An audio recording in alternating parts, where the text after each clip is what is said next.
ඔස්ට්‍රේලියාවේ විශාලතම බැංකු අතරින් එකක් වන ANZ බැංකුව සිය ඉතුරුම් ගිණුම්වල පොලි අනුපාත අඩු කිරීමට තීරණය කර තිබෙනවා.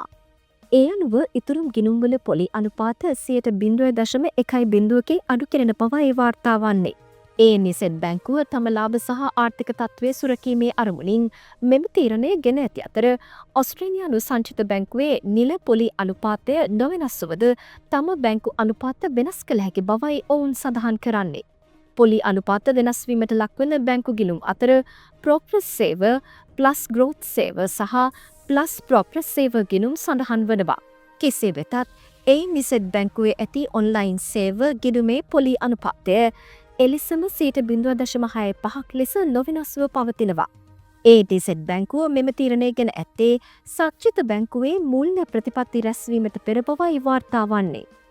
මේ අතර ආර්ථික විශේෂඥයින් පෙන්වා දෙන්නේ බැංකු ගනුදෙනුකරුවන්ට පොලි අඩුවීමෙන් මුදල් ආදායම අඩුවීම පිරිවැය සහ ආර්ථික වර්ධනයට බලපෑමක් ඇති කළ හැකි බවයි.